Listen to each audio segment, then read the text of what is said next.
Hey, welcome to the Plant Yourself podcast. I'm your host, Howard Jacobson. Before we get to today's show, a quick reminder that this podcast is free for everyone and supported by those who can afford it. So if you have found this podcast a useful companion during 2020 and you'd like to see it continue through 2021, I would invite you to go to plantyourself.com/gift if you are in a position where you have the means to support something that means something to you and hopefully you think is doing good in the world.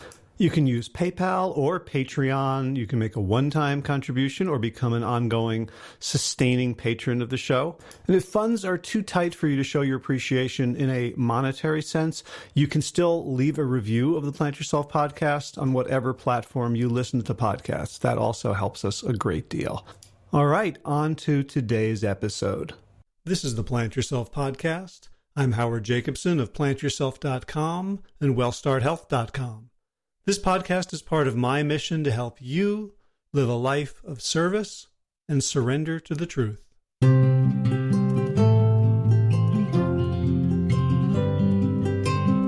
Today's guest, Tina Ahern, is a longtime Plant Yourself podcast listener and a generous supporter. And when she reached out to me via email to share her inspiring story, I knew I wanted to share it with you. So long story short, Tina and her husband, Brian, opened up a bunch of years ago a partially plant-based restaurant in Perry, Oklahoma, as part of their mission to serve their community through their Christian faith. The bakehouse, the 611 Bakehouse, is located at 611 Delaware Avenue in Perry, which is where it got its name, but it also echoes one of the most famous verses in the Bible, Matthew 6:11, "Give us this day our daily bread." Love it. You might expect that Perry, Oklahoma would not be a hotbed of plant-based eating, and you'd be right. But the Aherns include several plant-based options on their menu, including a bunch of no-oil, whole food plant-based options. They are an approved provider of whole food plant-based meals by Plant Pure Nation, by the Plant Pure Pods. And as part of their ministry, the Aherns teach several classes on whole food plant-based eating as part of their Healthy Living series.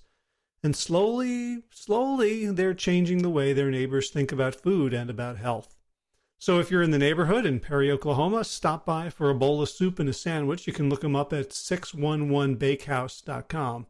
And don't forget to say hi for me. So in our conversation, Tina and I talk about her journey to health, from being a bulimic gymnast, to having high cholesterol, to gaining 2 to 3 pounds a year, to witnessing her parents sicken and her father die from chronic conditions amenable to lifestyle improvement. And also about the joy and privilege that comes with learning new things, doing better, and sharing that knowledge with others. A couple of quick announcements before we get to the interview. First of all, the new WellStart cohort begins on January 7th, 2019. We're going to be shooting a whole bunch of new videos for it. We're upgrading. We're coming out with an app. So this is, if you've been waiting, this is a really good time to jump in. Just go to wellstarthealth.com/program to read all about it and to apply for the January cohort. Second announcement, Sick to Fit, the book that Josh Lajani and I wrote, is now available from Amazon as a paperback. If you go to sick2.fit/book, that will take you to Amazon and you can get an actual book. It comes in the mail. It's got ink and paper and cover and numbers on it, and it's really exciting.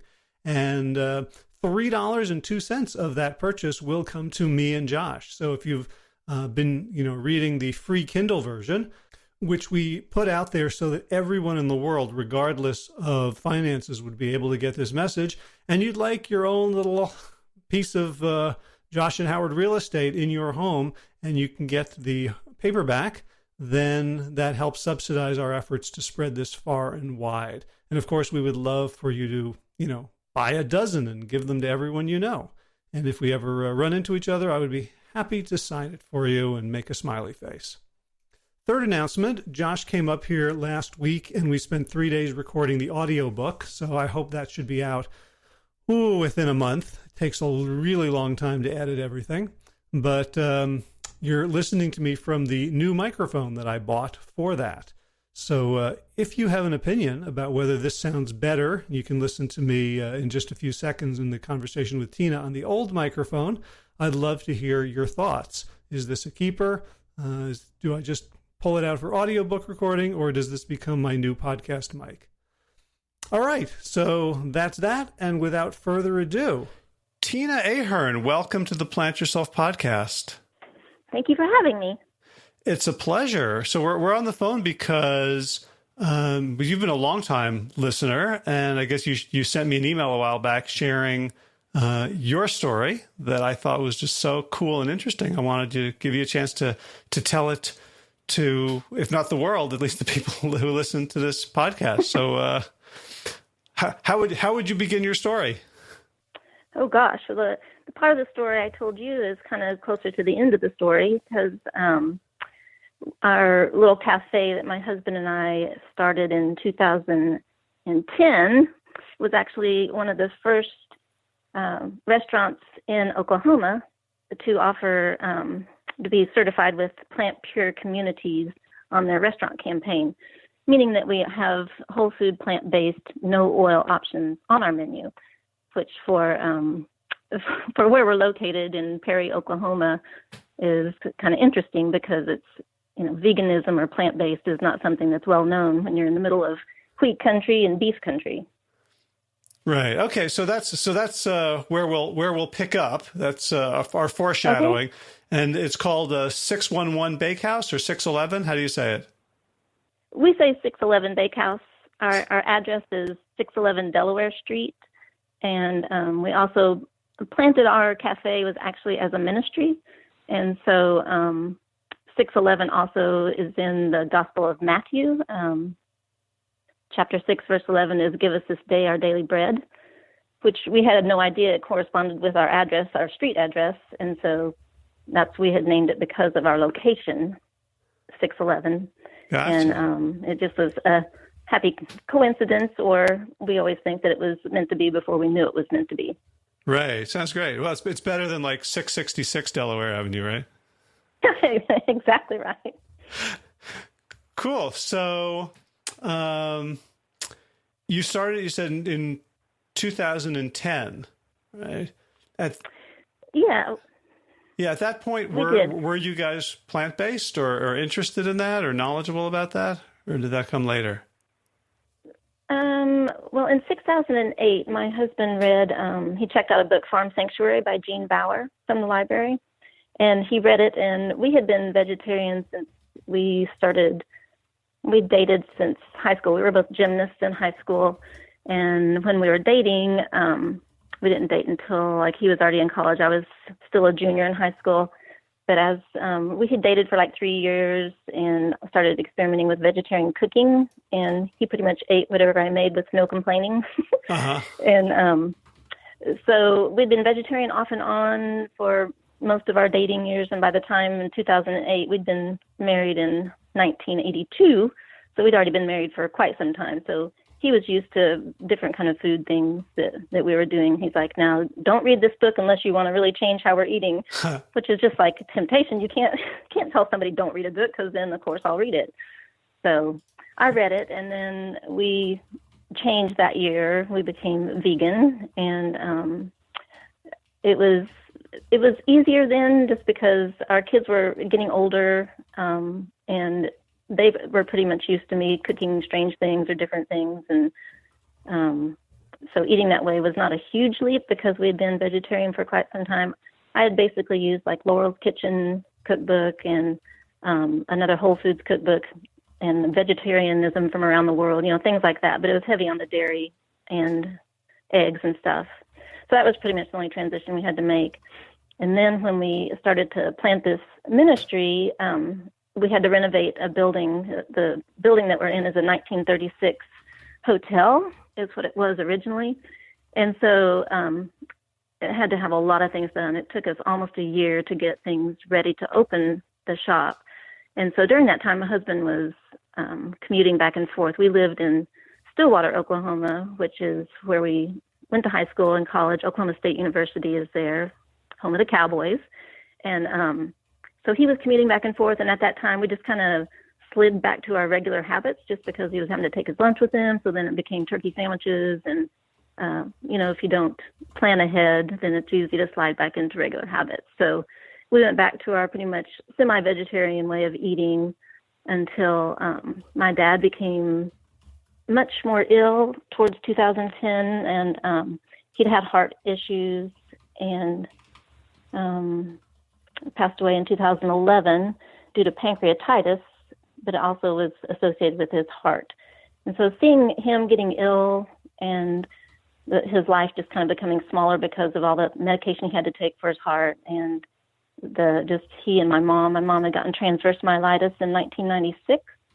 And so she was limited in the way she could, like her legs and stuff worked, but they were quite numb, and she had peripheral vascular disease. It was clearly some lifestyle disease issues going on. Mm-hmm. And so when he became ill and then passed away in 2011, it was just kind of like a wake-up call for Brian and I. I was close to 50. Brian was in his early 50s at that time. And we had, we weren't heavy, but we had both put on probably 15 to 20 pounds, just that gradual creep of 2 to 3 pounds a year. Uh-huh. And our cholesterol was both over 200. And so our health was just that slip sliding away a little bit. And so we read Eat to Live, and that really was that was the turnaround. It was kind of like Farm Sanctuary was the beginning of it, and then we kind of went back to regular habits, and then Eat to Live turned us around. Right. So I find that really interesting because, everyone's got their own sort of journey, and some people have an immediate conversion experience, and other people like you and me, it takes us a whole bunch of tries. And I sort of had a similar experience where I actually visited Farm Sanctuary, and I felt like a very committed vegan, ethical vegan at that point. And this was maybe around 2005, 2006, and it didn't stick. And as I think back on it, I don't really understand. Like, I was so clear, like this is, an identity and a mission. So what was it like, to have read Farm Sanctuary and then you said, we were going to become vegan because of the power of the story and the message of the book, and then find yourself sort of slipping back? Was there cognitive dissonance, or was this sort of like, being vegan was sort of like a dream that you forget almost as soon as you wake up? What was it like for you guys? Well, I'd say as far as in the food realm as things go, I've more been the leader in the family. Back in high school when I was a gymnast, I was bulimic. I had food issues, just that constant thing of when you're wearing a leotard and you're very body, just very self-conscious of, being in gymnastics meets, and you're constantly comparing yourself to others and how you look compared to them. It's, it might not even be up in your mind, but you're just aware. And so having had food issues before, it's like, I was 3 to 4 years of being bulimic actively, and then I stopped that, but my mind was still in the whole, it's like it's harder to get over in your mind. So off and on, I've had food issues. So I've gotten to where I'd be really strong into something, and then that would fade away. And so at first, it's like veganism was the same way. It's not that I didn't love the animals.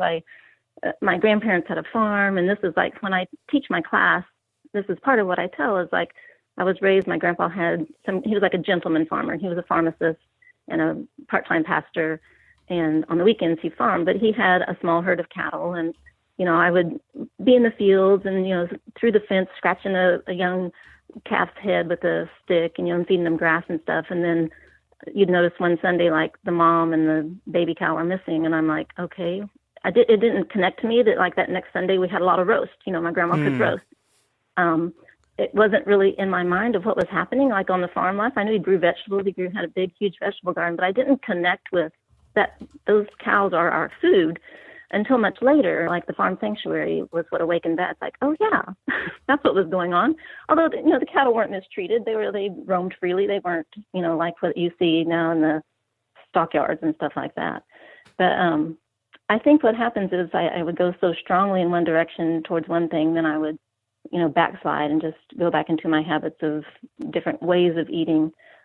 Once we read like Eat to Live, it just reawakened the health aspect of it, and seeing my mom and dad's health I became more health focused as opposed to animal, the ethics part of it. And I'm not saying I don't love the animals and still considered them, but it definitely became more health focused. Plus us aging, we were getting to our 50s, and I just seeing what's happening to my parents was a much stronger motivator to like, we've got to get serious about this. We can't just do it for a while and then stop, and then do it for a while and then stop. Mm-hmm. So one of the things that I hear from people who maybe like are former vegans is that they felt like their veganism was somehow part of or aligned with or fueled by or fueling disordered eating. So I'm wondering if there was anything like my understanding of bulimia is that it's a control thing, right? Largely, like you control what you put in, you control what and when it comes out, Right. the quantities. And so at some point, did veganism feel like, okay, here is another way that I'm controlling my food in a way that maybe isn't entirely healthy? Well, if it was something that I did, and I probably wouldn't admit to it because, when you're bulimic, it is definitely a psychological disorder. I felt like in my life during that time in my teens, there was drinking going on in my household. And I would say, and my parents just grew up in the time where it was like cocktails after dinner, and, everybody did it. And so when I was around 16, that rough time, it was just, I felt like things in my household were somewhat out of control. And like you said, and like I've read, because when you tend to have an illness, you read tons about it. I'm sure that my binge eating and then, throwing up was very much about controlling. It's like stuffing all my feelings down and then trying to purge those feelings in a physical way, as opposed to like doing something smart, like going to a psychologist and working it out, what's going on in my head. But as far as like being vegan now, I don't see it in the same sense. I don't feel like it's like a psychological thing, or I'm trying to control myself. I do feel like I try to always keep my eating under control, because there's always that vestige deep, dark back there somewhere, like, I could go out of control. Whereas now, if I did binge, I would never make myself throw up. That's definitely something that I wouldn't do. But it took a few years, when I quit in college, there was years after that where I kind of would teeter and say, well, maybe I would, maybe I wouldn't. But I've become way healthier than that in my thinking and just, overall health. Does that answer your question? Yeah, I think so. Do you think it answered my question? I think I have a sense of what you're talking about. So you mentioned, your parents and their health challenges, and you grew up in Stillwater, Oklahoma. Did you see a lot of what you would now consider, lifestyle related disease? I don't know. When I think about like my grandparents that lived on the farm, they ate what they grew. Now, granted, this is in the 70s, and I was recently talking with my sister about this. I just recall my grandpa, when there was a red ant hill, he would just mix up some DDT or some malathion and pour it directly on the ant hill, and you'd just watch him do it. And they used chemicals in their garden. And so, because nothing was regulated back then. And so, he died in a car crash, but he was dying from colon cancer at the time. And my grandmother died of ovarian cancer. She had ovarian cancer, then she had a stroke. So I wouldn't think if you lived a really, really healthy life that would be what you might end up with as a disease to die from. But I took that more to be about the chemicals that were on their farm, because they worked hard. They, no drinking, no smoking. And, as far as that part of the lifestyle, they had good lifestyle habits. So then my grandparents on the other side ended up, like, grandpa had diabetes, and my grandmother had really high blood pressure. She passed away in her sleep one Christmas evening, and but she'd had the surgery on her carotid arteries to clean them out, and always had high blood pressure. So there's a lot of vascular illness in my family. There's been several strokes and things like that. So I know my parents, like, growing up, the diet we ate was definitely, we often had steak, baked potatoes, crab, we ate what they would call high on the hog, even though it wasn't a lot of pork. We did have baby back ribs every once in a while, but it was a lot of steak. So, and they smoked and drank. So, I mean, the health, it was just what was kind of the norm, I think, for in the 70s. You know, people were just not as aware of what could kill you. Yeah. So when you went vegetarian, I guess it was as a teenager? Probably in my late teens, I would say probably 18, 19. Yeah. Yeah. So what was the motivation there? Were you just sort of like part of a counterculture, or what was your interest? I didn't really ever like meat very much. Whenever I ate pork, I would get a headache, so I pretty much just said, you know, I'm not going to eat pork. And I think it was just really that whole thing of seeing the cows, what was happening with my grandpa on his farm, just in a small way. And I didn't ever think I was counterculture. I just felt like I felt better when I didn't eat meat. So, you know, I would still eat things like turkey sandwiches, and, you know, more of the white meat, chicken and turkey, didn't fall off my diet nearly as quickly as beef and pork. So were you the subject of conversation, either in your family or friends? Like, were you an outlier or a weirdo, or did you manage to, or did nobody care, or did you manage to you know, downplay it? Nobody really seemed to take note of it. Like at family dinners and stuff, my dad was such a teaser, would always tease, like, you know, are you going to have carrots for dinner, you know, ha, ha, ha, and things like that. But I think they just always thought, because I'd been a gymnast and I was more into health things, like my initial major in college was nutrition, but I kind of had that fear of, I've already been ill with an eating disorder. Do I want to deal with food the rest of my life? So I switched to elementary education and I ended up becoming a teacher. But I got teased mainly, but, you know, I was used to being teased just because that was, our family was a family of fun, and being teased was just a normal thing. So I could dish it out as well as take it. Mm-hmm. Gotcha. All right. So let's fast forward to 611 Bakehouse. So you live in Perry, Oklahoma now? Yes, we moved to Perry in 2010. We had, like I said, my husband was working on the building for the year prior. And so he was driving back and forth, and it took a lot of renovations. We didn't have much money. And so we would do things like a lot of painting or mudding.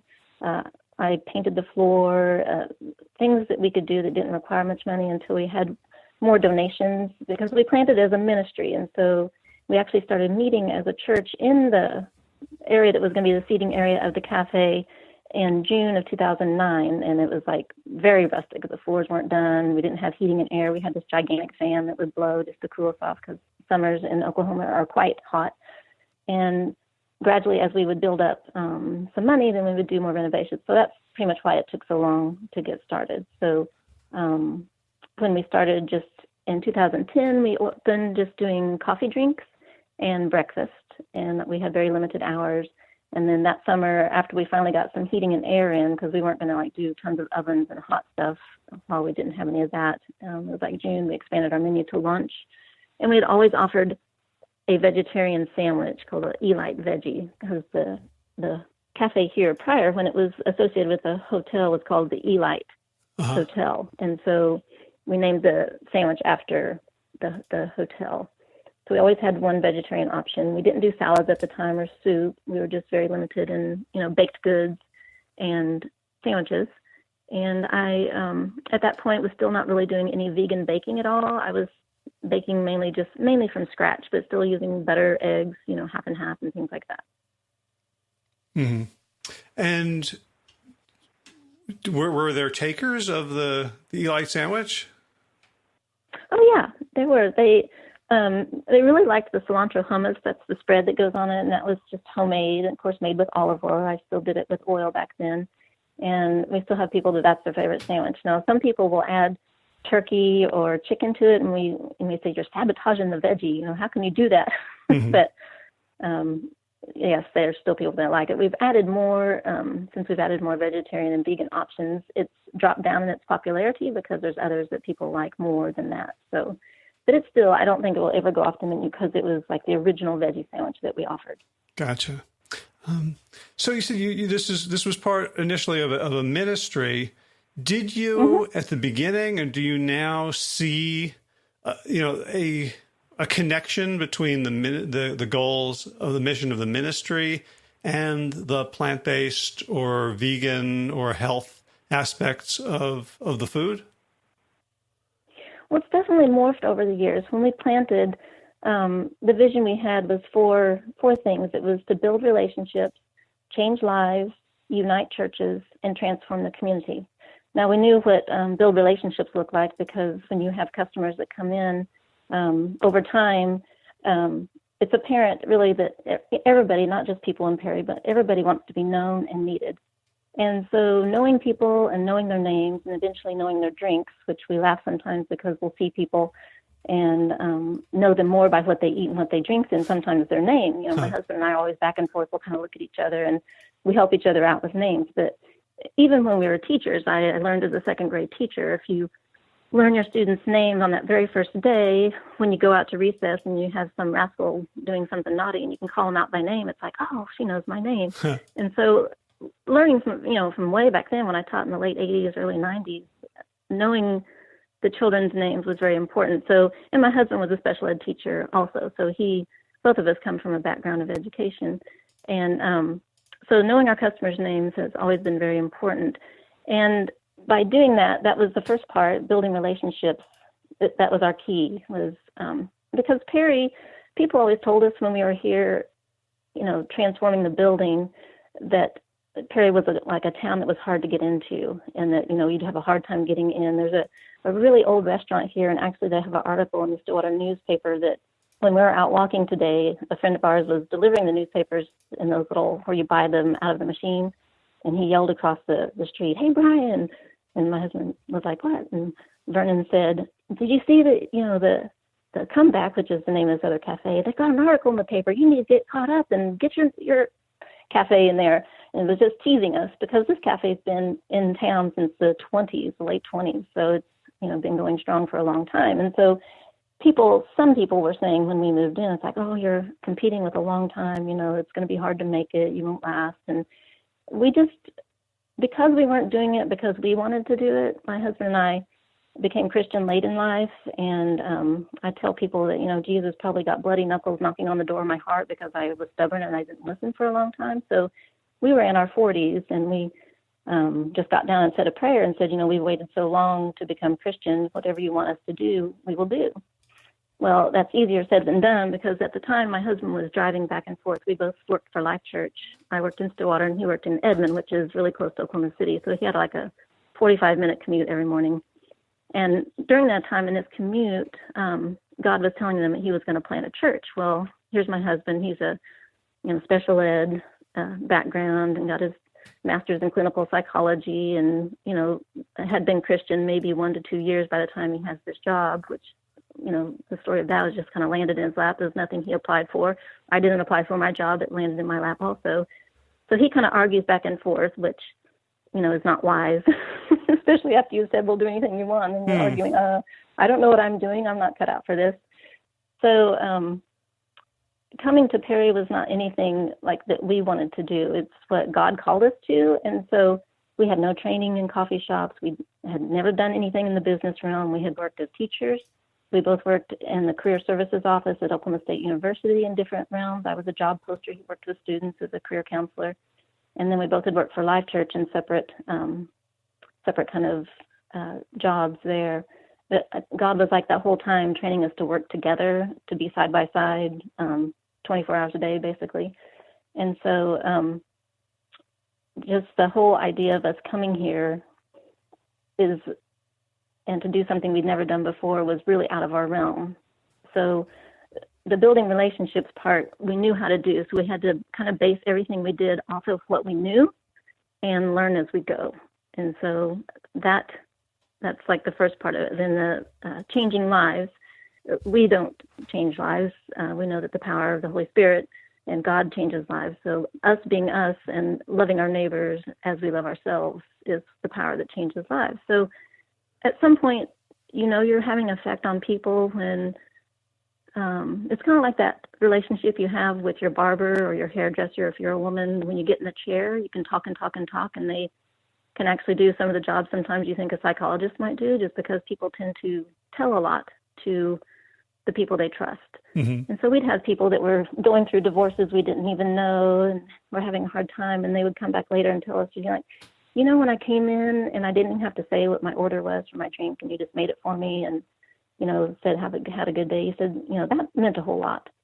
And we had another customer one time that came in with her husband. We'd never met her husband, but she came almost daily to get a frozen white chocolate mocha. And they came in one day looking kind of sad, and she said, we just thought we'd want to tell you that our son passed away last night. Mm. And we thought you'd want to know because you make our coffee for us, and get a chance to hold their hand and, pray for them on the spot and just wish them well. But you don't ever think when you're making somebody's coffee or making breakfast for them, whatever, that it's going to become that kind of relationship. So over the time, our ministry has morphed. We held services on Sundays, and then there came a point in time that we held services on Sundays and Thursdays because we didn't want to compete with many churches do Wednesday night services. So we thought we want to complete the body of Christ and not compete in the body of Christ. So we gave up Sunday services for a while and just did Thursdays. And then there came a point in time when we didn't have any services at all, and my husband was going around filling in for some other churches that had lost their pastors either due to death or getting a job somewhere else, things like that, for about 2 to 3 years. And then we slowly started back on Sundays again. We have a small group that meets like 10 to 15 of us, and we're pretty close-knit. So the uniting churches, as a part of that, those 4 statements, when my husband went around and was, preaching at the Presbyterian Church or Call Street Chapel or the Methodist Church, Assembly of God, just all the different denominations. We're a small town of 5,000. There's about 19 churches here in town. So that's just kind of Bible Belt for you. And uniting the churches, he was able to preach in all those churches and welcomed. And, the whole thing that people had said that coming to Perry would be hard because it's a kind of a closed community. Many people have lived here a long time. We never felt it. We felt welcomed, from the beginning and loved by the people around here. And I think because we came not with our purposes in mind, but with a higher purpose and knowing that we were being used for a purpose, and all we had to do was wake up daily and be obedient to that call, which means getting up at 4 o'clock.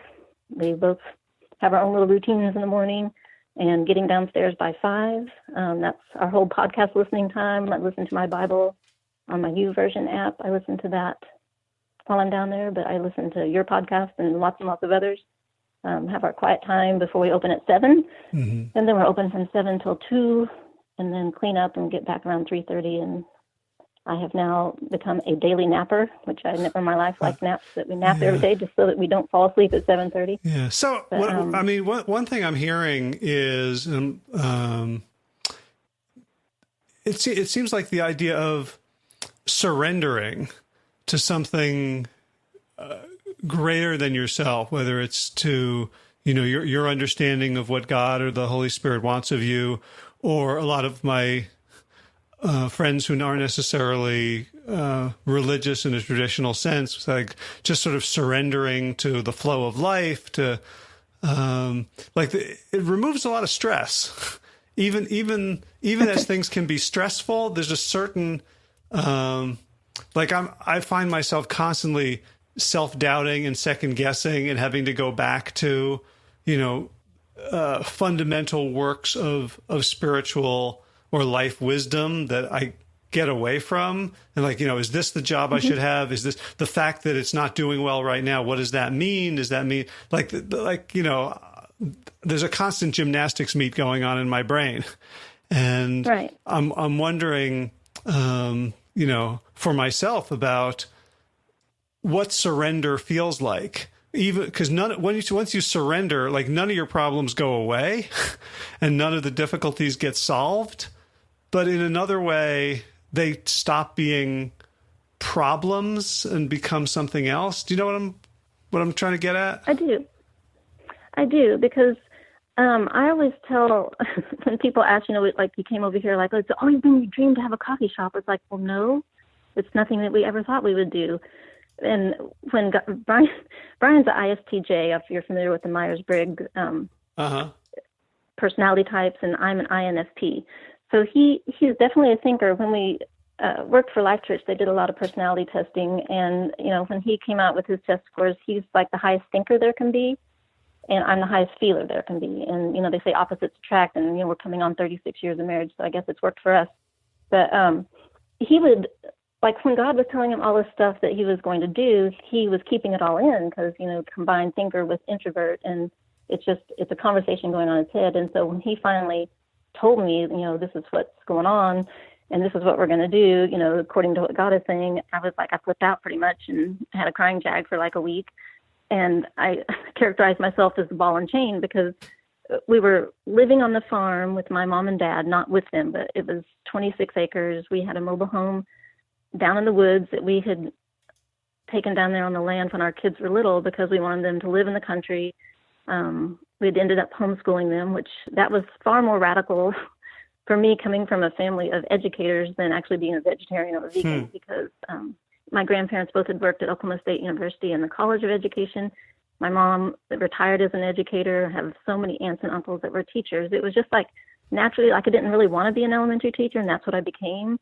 And so at that point in time, my mom and dad's health was becoming, worse. And we had 2 kids in college at OSU, and our youngest daughter was like a sophomore, junior in high school. We had good jobs. We had retirement plans. We had all this. Life was good. We had just a job where you go to work and then you come home and you can do what you want in the evening.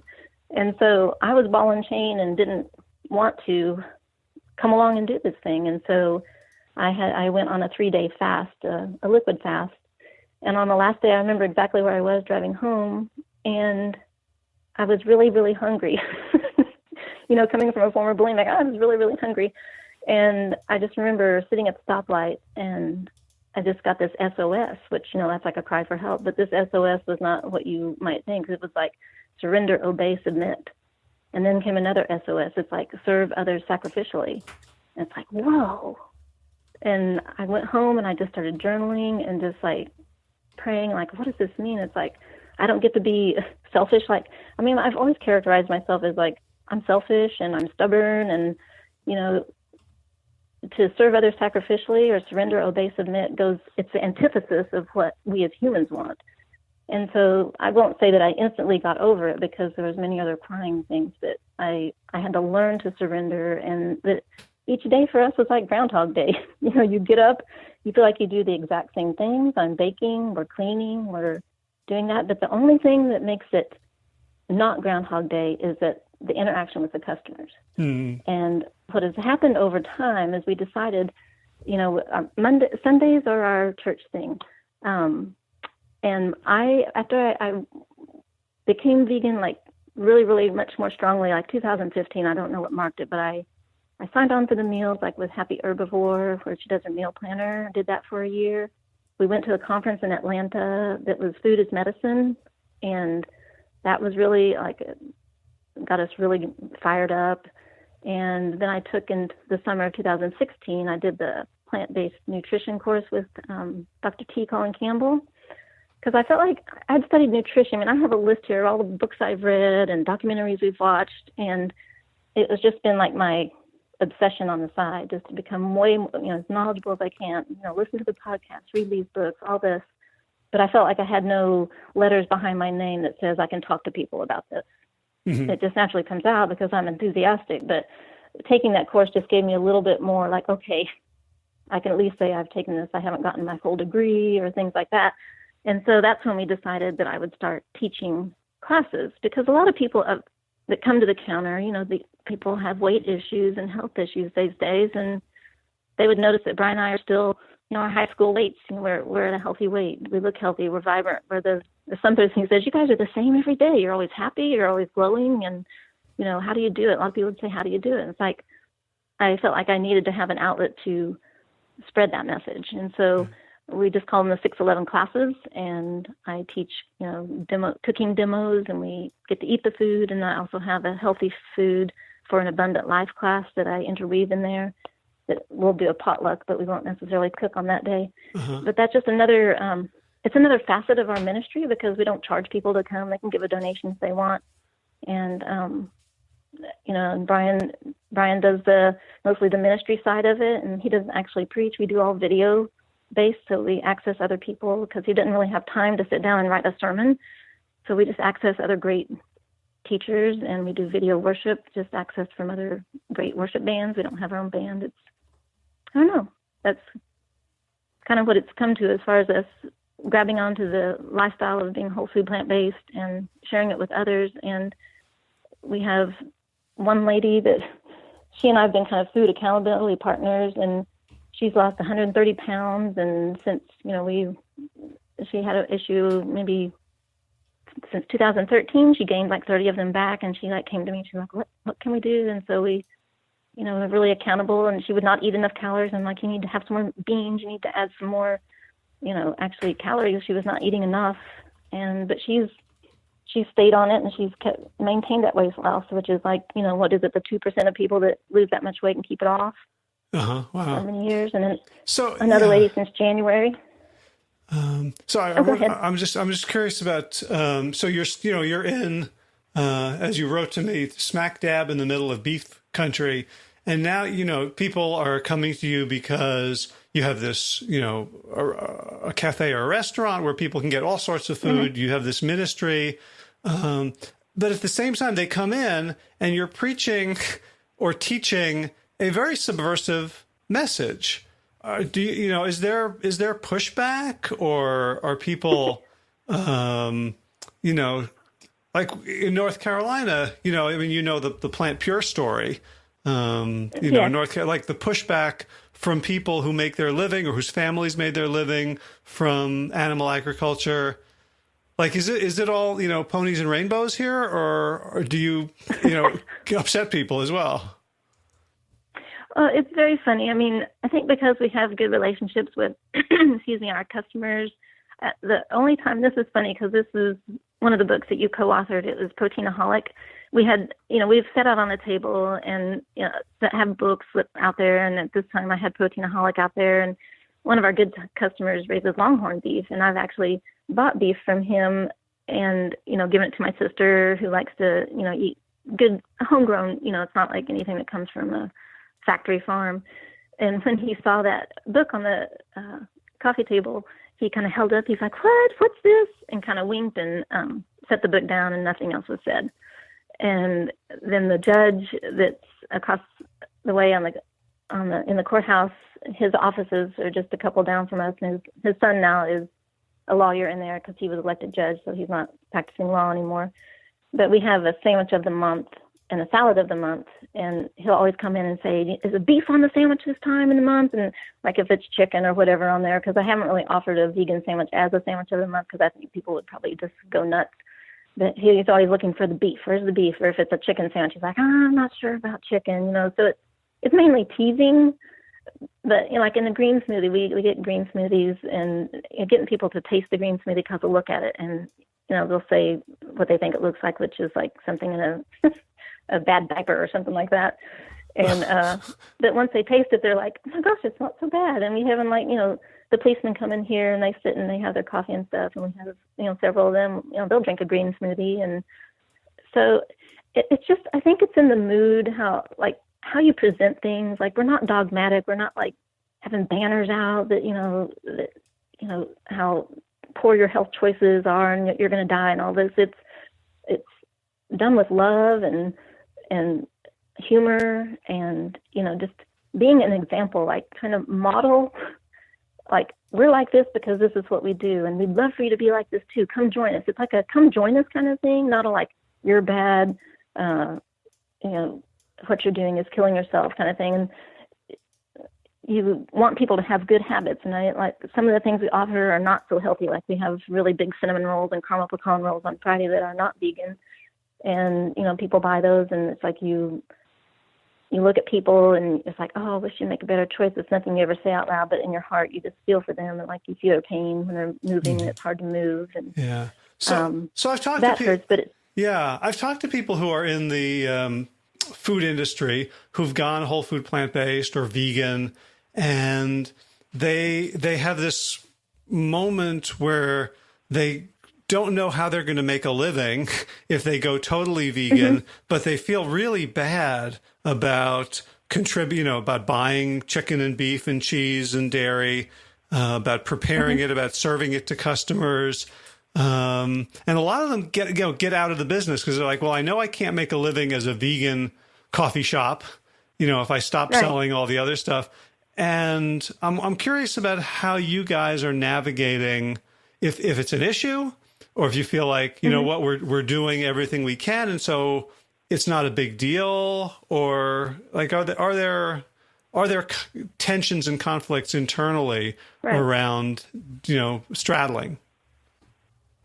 Well, I feel the tension, like, when I'm the cook, like Wednesdays is my day to cook, and I'm making sandwiches and I'm handling meat and cheese, and I know, because I've read and I've watched documentaries, I know what happens to these animals. Yes, definitely, I feel the tension of it. But I also feel like we're not going to change the entire world all at once. And so we kind of have to meet people where they're at. And if you think about where we are in the world, like a totally vegan coffee shop in Perry, Oklahoma, with 5,000 people would probably not be here very long. Now, we aren't here because we wanted to be here, and there's been months as we've gone, we've been been open since 2010, that, we sometimes wonder, are we going to make it this month? And as we said, God has always provided. It's, we survive on what we do in our coffee shop, but we also have people that donate to our ministry that they believe in what we're doing, and so they give money. It's not necessarily that they eat with us all the time, but one of those people that donates actually has become vegan, and he gets the vegan options when he comes, and that's just happened in the last year. And so it wasn't like us going out with banners and saying, you have to eat this way. Yes, I do feel the tension when we have to buy that stuff, and I feel like the money is going to those industries that I don't want to support. But I feel like if I can offer an alternative and encourage people to make those choices as often as I can, and just bit by bit, it's kind of like, was it Kathy Freston's book, The Lean, where you just bit by bit make those changes. There's going to be people that are going to change overnight, and then there's going to be those that just gradually get that taste for something healthier. They feel better once they start eating this way, and then they make the switch.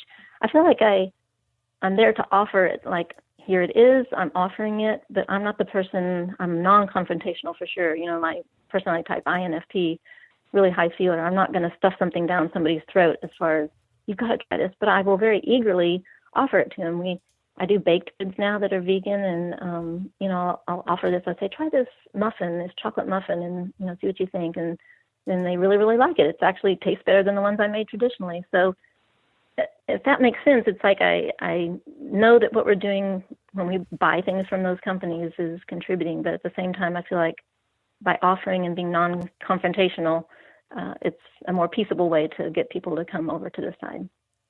Yeah. Well, it reminds me a little bit, and this kind of sound weird, when I interviewed Nathan Runkle of Mercy for Animals, and he's talking about the people who go undercover for months at a time. That, they're also like, oh, I don't know if I can do, and it's obviously, slaughtering animals is not the same as, making hamburgers or whatever. But still being, sacrificing your own purity for a greater goal, sounds like.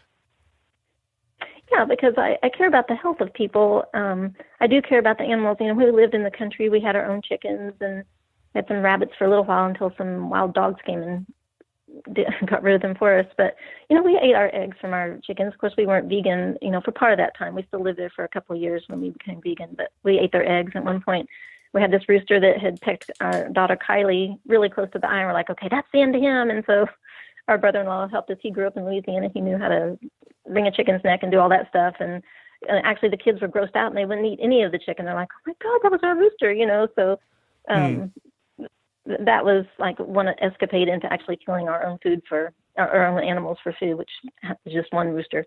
Didn't last long. But I understand the whole struggle of how you make your business and if you're going to go under if you don't offer what the people want. But the difference also for us is that we didn't get into this business to make money. We're not here because we chose to be this profitable, big cafe. We're here because God said this is what you're going to do. And so we really feel like it's not our choice, but we get up and serve daily. And if he still wants us to be here, then we're still going to make it. And that's what we've seen each month is like we're still in the black. And so we're still here. It means we're here for another month. And we're going to do our best to serve people what they want, which for a lot of them, that's going to be a roast beef sandwich. And we're also going to offer things that are alternatives to that we believe would be much healthier for them to eat every day. Mm-hmm. So this might be a hard question, but can you see the difference that you've made in Perry, Oklahoma? Like if we did It's a Wonderful Life, and like you know what I'm saying? It might be like a hard question to answer, not from a place of like ego and pride, but I'm curious what you think. Well, I think if you asked our customers, they could probably give a better answer than I can looking from the inside out. But I think we would be missed if we were to leave, if that helps answer the question. I think there's been many people that their lives have been changed through us being here, whether it's been from the ministry side, the cafe side, the being here when something tragic happened in their life side. We've been through 2 deaths in my family. Brian's mom has moved away. She's dealing with some cognitive decline. And, excuse me, and other customers have lost people in their families, and we've tried to be there for them as more than just a friend, but like a family that's not related by blood. And so we've become very a part of the community. Even like after this last election, my husband decided to run for city council, and he's now on city council. So that is like something in my whole entire life, knowing my husband, I never would have dreamed that he would do anything in the government realm. And so he's actually a part of the city council now. So I think when you get elected to an office, that might say something about what the community thinks to you, because he did win the election. So. Nice.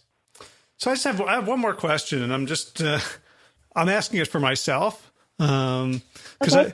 I'm curious about you mentioned that you like and listen to Plant Yourself, and like I think of myself as pretty sort of irreverent and like not particularly religious, and I curse a lot, and I'm curious about. Right. Speaking to a Christian audience, I didn't realize that I had any, anything that was, appealing. Yeah. Well, I think if you met us, you would be very surprised, because Brian and I, neither one of us would say that we are religious. We are spiritual, and we have gone. When we were over in Massachusetts, he was doing his internship at the May Institute for Children with Autism back in 1986. And we took some community classes there with this wonderful lady named Jan Baker. She's since passed on, but it was a Zen Buddhism class. And we were very much into Zen Buddhism. And then we read tons of stuff on that. At one point, I was reading books on Wicca and how it's, related to all of nature, and really into that. When we homeschooled our kids, it's funny because people thought we were Christian, because that's what a lot of Christian families do in this part of the country.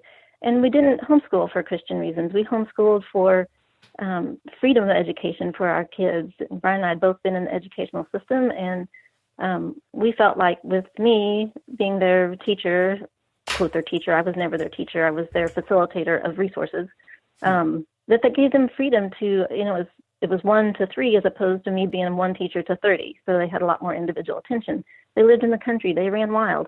We didn't go to church. It's like we just lived good, like, I don't know. We were what we would call good people. We knew basically, now that we had the cornerstone missing, which was a relationship with Jesus. But we lived good lives, and people were like, they must be Christian because of how they live. And so we try to just still be those regular people that we were. We aren't like religious in the sense of feeling better than other people or anything. We're regular people, and I know regular people cuss, and I sometimes cuss too, and have selfish thoughts, and sometimes want to run away from the responsibility of it all, and just go to a crazy country like Costa Rica or something and just, live down there. And so your cussing doesn't bother me. And I listen to lots of podcasts. I listened since it even began, like Rich Roll. I try to get a wide variety, like the 10% Happier, Super Soul Conversations with Oprah. There's tons and tons of good people on that podcast where you get all sorts of perspectives from different religions and ways of living. So I don't know. I feel like if I can be open to people in their ways, whether they are Christian or not, that by loving people, that's the best way to go. Love your neighbor as yourself. I mean, you're supposed to love God with all your heart, soul, mind, and strength, and love others as you love yourself. And that's really, really hard to do in this day and age, but you just can't give up. You got to keep trying. Got it. I think I just I learned something. That's great. So what are God's plans for you for the coming year? What are God's? Well, I don't know that I could plan that far in advance. We just get up daily and do what we've been called to do that day because that's what we've been given. So continue with the classes. I've actually planned my classes all the way through May, and so continue doing those. There's a friend of ours from Kentucky, actually with the church that we're connected with in Kentucky. He and his wife became plant-based last January because he'd had high blood pressure, and his heart doctor said that there was some blockage. And so she and I have written a lot back and forth, recipes and ideas and all stuff to do. Well, she wrote me just last week and had a picture of him. They were prepping all their veggies, and he was leaning in the picture, and she said, "Guess who got off all his blood pressure medicines this last week?" And it's those things that motivate me to keep teaching and keep sharing information with others. And they're in Kentucky where it's like the soul of Southern cooking, frying everything. And he's always been a runner. Even with the running, he still had the issue with his blood pressure and stuff. And he runs with his doctor. I'm like, what better way to convince his doctor that this is the way to go is by coming off all his blood pressure medicines when he's changed his diet, not necessarily changed his exercise lifestyle. So it's cool things like that keep that going. And, as long as we wake up and God says you're still going to be here, then we'll just keep going down there at 4:00 and listening to podcasts and chopping veggies and making good stuff. Right on. Well, this is great. It's such a happy, positive story and frankly, a week and month where I've been looking for them. Good. There's so much sort of conflict and division and sort of binary approaches to life these days. It's really nice to hear a story of a community that is coming together and coming together in a way that's offering hope and promise as opposed to judgmentalism. So I thank you for that infusion. Well, thank you very much. I just really enjoyed our conversation and look forward to future podcasts listening that you produce. I really it makes my morning go all that much better when I have something good to listen to while I'm doing the same thing every single day. All right. Well, thank you. And I just want to say hi to future Tina, who's listening to the podcast. Thanks for this conversation. Thank you very much, Alex. So it's great, and so also you're not far from the interstate, from 35, which goes from Kansas City to Wichita. It's from Oklahoma City. Oh. I mean, we just go we're maybe 2 miles off the interstate, so we go 2 miles to the west, and then we're down to Oklahoma City within an hour. And then north, we'd go to Wichita. We'd be there within an hour and a half. That's if we want to go on an airplane, because all three of our kids live out New York City, Flagstaff, and Houston. So if we want to fly to see any of them, it's Tulsa, Wichita, or Oklahoma City are our closest airports. So gotcha. Because I was just looking at the map here. So anyone who's driving from Dallas, Fort Worth to Kansas City or Des Moines, you're right on the way. We are right on the way, and we actually I put our menu out on that app that's got all of that people use when they travel. Of course, I'm blocking it right now. Like TripAdvisor? Happy Cow. HappyCow.net. Oh, okay. Yeah. Yeah, Okay. We're on happycow.net. Yeah, and so people can find us that way. And we're just a breakfast and lunch, so 7 to 2, Tuesday through Friday, and then we're open Saturday mornings, 8 to 11. So we don't do dinner, so they'd have to come by for breakfast or lunch. All right. Well, so I'll put a link to your Happy Cow listing. Do you have a website? Yes, 611bakehouse.com, and it's just the numbers 611. Okay. Bakehouse.com. So that'll go in there as well. And so maybe we'll get you some cross-country visitors to yeah, and I'm on Instagram as Give Me This Day. Give Me This Day on Instagram. Great. So we'll email. I'll get all those and I'll put them up in the show notes. Sounds perfect. Awesome. Well, Tina Ahern, thank you for all you do, and thank you for taking the time today. Thank you so much. I enjoyed it very much. All right. If you enjoyed this episode of the Plant Yourself podcast and you'd like to support our mission, you can subscribe and leave a review on iTunes. You can also become a patron of the show at plantyourself.com.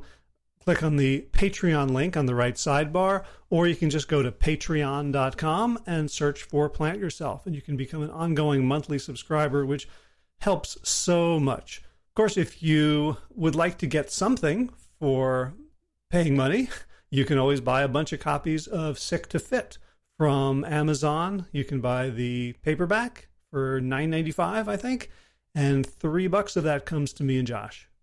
So you can read the show notes for today's episode at plantyourself.com/302. And if you're new to the show, you can catch up on 301 archived episodes over at plantyourself.com. Okay, so the only garden news is that I've been hauling wood chips to build up the paths between the beds.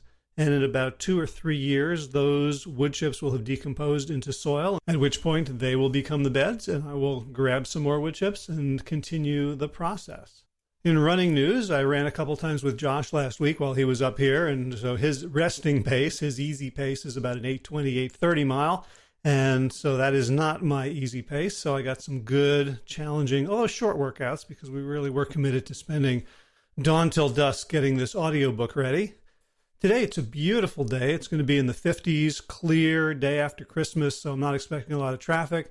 So I'm thinking of doing a good, vigorous 15-miler. I'll let you know next week if that happens. So let's bring up the strains of Sabali Dawn, the Dance of Peace, once again, while I thank Will Ridenauer for allowing me to use it as the theme music for this show. And of course, thanks to all of you Plant Yourself podcast patrons. I think I have a couple new ones this week. Maybe they haven't actually given me permission to say their names yet, but I do have a couple of new ones. We'll see at the bottom of the list what comes up. Kim Harrison, Lynn McClellan, Anthony Disson, Brittany Porter, Dominic Marrow, Barbara Whitney, Tammy Black, Amy Good, Amanda Hathaway, Mary Jean Wheeler, Alan Kennelly, Melissa Cobb, Rachel Burns, Christine Nielsen, Tina Scharf, Tina Ahern, Jelvin See, I got so excited to say Tina Ahern in this list that I completely blew it. Let's try again. Jen Vilkanovsky, David Bizek, Mysterious, Michelle X, Elfbeth Feltman, Victoria Doleman, Nova, Leah Stoller, Alan Christensen, Colleen Peck, Michelle Andrew, Josina, Julianne, Roland, Student, Alexander Circus. Oh my gosh, I'm doing terribly today. Sarah Durkis, runs the Circus, Kelly Cameron, Wayne Pedersen, Leanne Peterson, Janet Selby, I blame Mike. Claire Adams, Tom Franzek, Jeanette Bennett, Gil Lasser, David Donahue, Blair Seibert, Dorona Vizo, Gio and Carolyn Argentati, Jody Friesner, Ruth Ann Thunderbrook, Misha Rosen, Michael Warbeck, the equally mysterious Tracy Zia, Alicia Lemus, Rebecca Hughes, Val Linneman, Rhymes with Cinnamon, Nick Harper, Stephanie Holmes, Martha Bergner, Nicole Ramsey, Susan Ahmad, Molly Levine, the Inscrutable Harry R., Susan Laverty, the Panda Vegan, Craig Kovic, Adam Sharp, Karen Burry, Heather Morgan, Ashley Corker and Kelly Machia, Deanne Norton, Bonnie Lynch of Plant Happy Oregon, Sabina Kurtzels, Nigel Davies, Marion Blum, Teresa Copel, Shell Rutledge, Julian Watkins, Breed O'Connell, Brian Sheridan, Shannon Hirschman, Kate Roseland, Ayat, Julie Langhelm, Peter Gardy, Zatuzin Wakani, Hainline, Eric Greer, Alicia Davis, Aviva Lael, Heather O'Connor, Carolyn Jensen, Sherry Orlikoski of Plant Powered for Health, Karen Smith, Scott Moranich, Karen and Joe Crabtree, Tanya Lewis, Kirby Burton, Teresa Carell, Kevin McCauley, Elizabeth Rothschild, Kelly Baker, Miracle Ann, Jesse, Cheryl Dwyer, Jenny Hazelton, Valerie Peltier, Peter W. Evans, Colleen Harrison, Justine Divitt, Joshua Sommermeyer, Dennis Bird, Darby Kelly, Lori Fanny, oh God. I'm just going to leave this up. I would go back and redo this most days. But, you need to see how absolutely incompetent I can be. Linnea Lundquist, Valerie Hummel, Deb Casilla, Emily Iconelli, Levy Wallach, Rosamund McAtee, Dan Picorni, Stephen Leenan, Patty DiMartino, Mike and Donna Kartz, Deanne Bishop, Bilberry Elf, Gunter Schmidt, Marjorie Lewis, Kelly Molden, Tricia Adams, and Ian Kramer. I guess I don't have permission from the new folks to say their names yet. For all of your generous support of the podcast and for being kind to me as my tongue tripped over its own self today. That's it for this week. As always, be well, my friends.